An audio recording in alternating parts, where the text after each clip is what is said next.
Hello friends, நம்ம பொள்ளாச்சி சேத்துமடையில் இந்த மாதிரி ஒரு வாட்டர் ஃபால்ஸ்க்கு நீங்கள் போயிருக்கீங்களா? ஆமாங்க, இன்றைக்கி ஆடி வெள்ளி முதல் நாள். அதனால் நம்ம பொள்ளாச்சி சேத்துமடையில் இருக்க தெய்வகுளம் காளியம்மன் கோயிலுக்கு போகலான்னு நானும் என் ஃப்ரெண்டும் கிளம்பினோம். ஸோ கோயிலுக்கு பக்கத்துலேயே ஒரு அருமையான ஃபால்ஸு, அதனால் அப்படியே ஃபால்ஸுக்கு போயிட்டு நம்ம கோயிலுக்கு போகலாம் அப்படின்ட்டு கிளம்பிட்டோம். பொள்ளாச்சியிலிருந்து ஜஸ்ட் 26 கிலோமீட்டர் தான். இப்போ நம்ம கோயில் பக்கத்தில் வந்தாச்சு. கோயிலை நெருங்க பாருங்கள் மலையோட வியூ எவ்வளோ அழகாக தெரியுதுன்னு.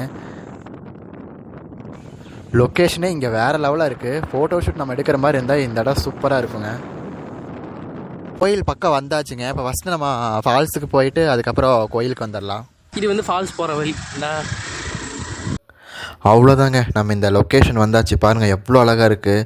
அப்படியே தண்ணி அப்படியே சில்லுன்னு பார்க்கவே சுற்றியும் பச்சை பசேல்னு அவ்வளோ அழகாக இருக்குது. நீங்கள் ஒன் டே ட்ரிப் பிளான் பண்ணிங்கன்னா இங்கே வாங்க. ஃப்ரெண்ட்ஸ் அண்ட் ஃபேமிலியோடு வந்து என்ஜாய் பண்ணுறதுக்கு ஒரு தரமான பிளேஸ்.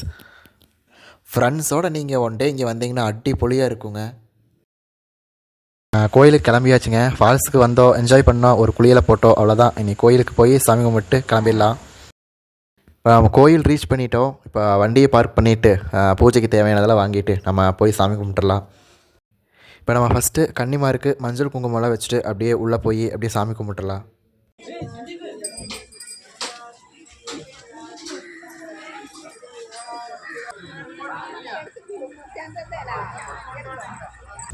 அவ்வளோதாங்க, நாங்கள் சாமி கும்பிட்டு கிளம்பியாச்சு. Okay guys, next one day ட்ரிப்பில் எங்கேன்னு பார்க்கலாம். பாய்.